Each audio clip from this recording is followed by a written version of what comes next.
775 getting quite excited, bouncing up and down, sort of head bobbing on the lip.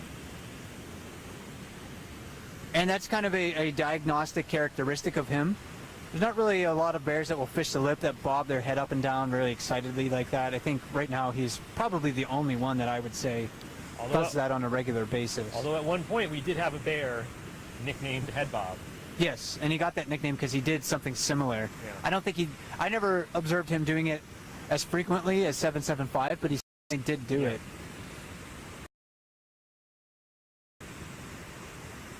And that was a bear that actually lived to be fairly old. He was probably in his late 20s the last time he was observed. Could have been closer to 30. We're not really sure, but he was identified as an adult male in 1988, a young adult male. And then he was last observed around 2009 or so. So he was certainly up there in years when we last saw him. And brown bears often live until they're about 20 years old. That's a fairly average lifespan for them. Oh, and 409 with a really skilled catch there, reaching down to grab it out of midair. Using that paw that she usually has raised. And wow, 775 really going with the head bob. He's so focused on the water, it doesn't look like he's really going to go over and try to challenge 409 for that fish. And maybe that little, grab of the ear that she did, that with the jaws, smart. Maybe it does smart. Maybe that is a reason why he's still over there. But you could see him, that bobbing of the head. I wonder if that's a bit of excitement or frustration. Yeah. When they're really well fed, sometimes they don't do that. And that's what we saw last night. The bears were a little bit more lethargic and slow moving than they seem to be tonight. And 409's not eating her fish exceptionally fast. I've clocked bears eating a whole salmon in less than a minute, so she's mostly taking her time with it. Doesn't look like she's going to leave any leftovers from this one, except for maybe some of the entrails, but she's definitely not eating it nearly as quickly as she can. 274, slowly moving closer. Again, this light colored bear, very wide set ears, very wide face. This is a bear that we believe was first brought here by its mother as a young cub, born in 2007. So he's been back to Brooks River every year since then, if memory serves correctly. And with some real clumpy patches on his rear, his shed pattern looking a little patchy.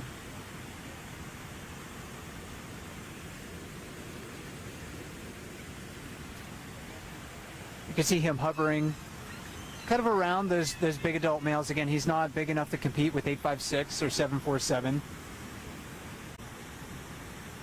Trying to find enough that if he tried to run through the water there, he would likely be unsuccessful.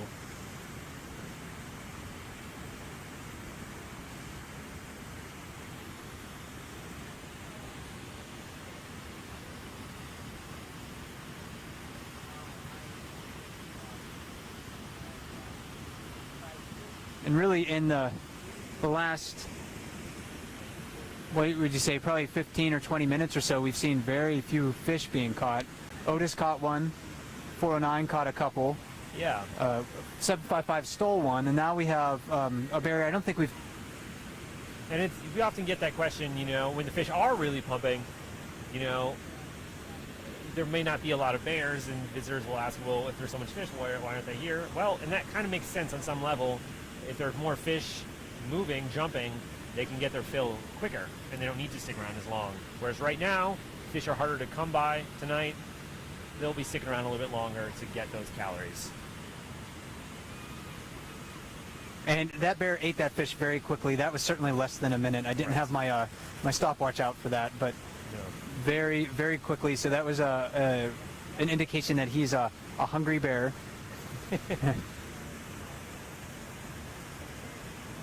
409 back in place after eating that fish.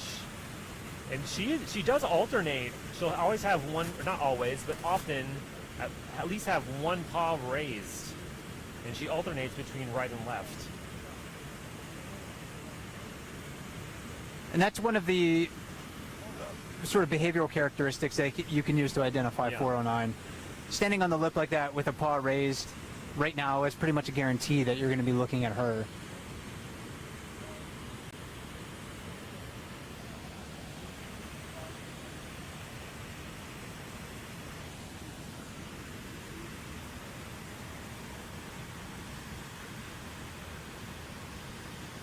And downstream of the bears, directly adjacent to the waterfall, just about 20 yards or so, standing up in the water.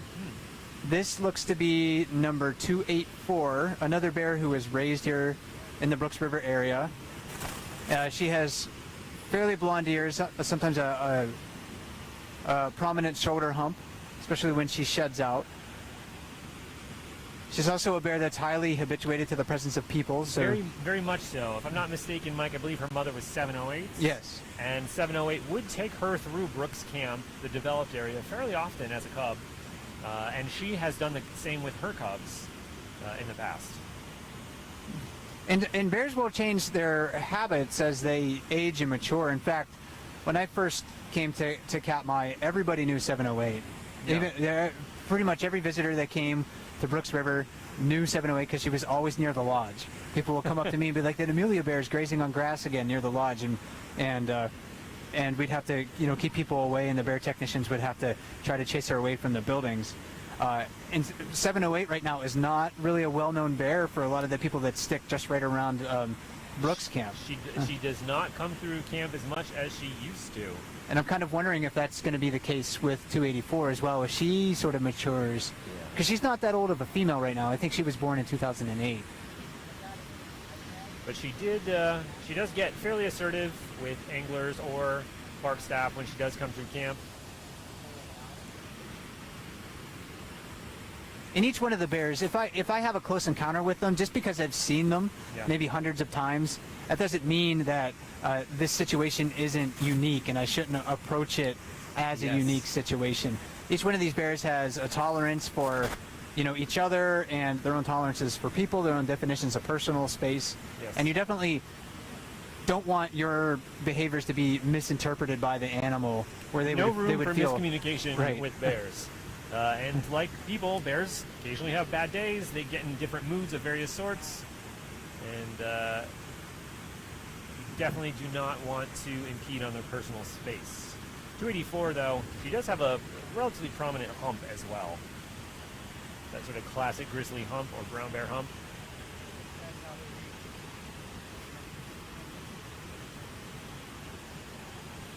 But sometimes, Andrew, dealing with bears, in my opinion, can be a little bit easier than dealing with people, because they know if you know how to read their cues, Right. they'll tell you what's on their mind. Sometimes you don't have enough time to think about it in a surprise encounter, but they'll definitely let you know what they, what if they're feeling defensive or curious or maybe ambivalent about your presence.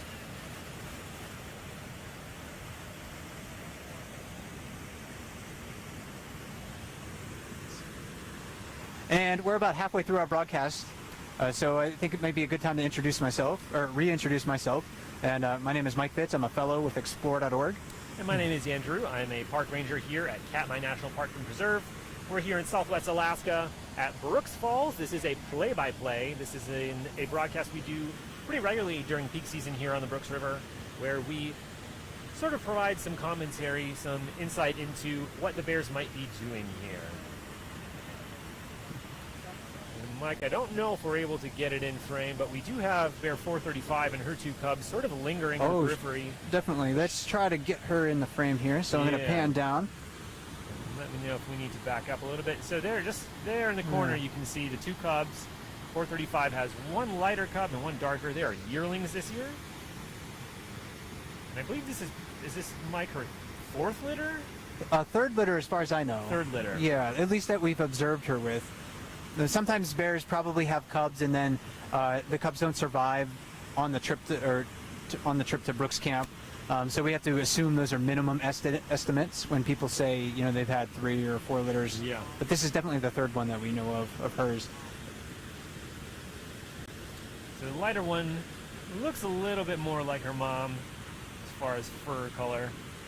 And these are both females too. We know that now. And we didn't know that before.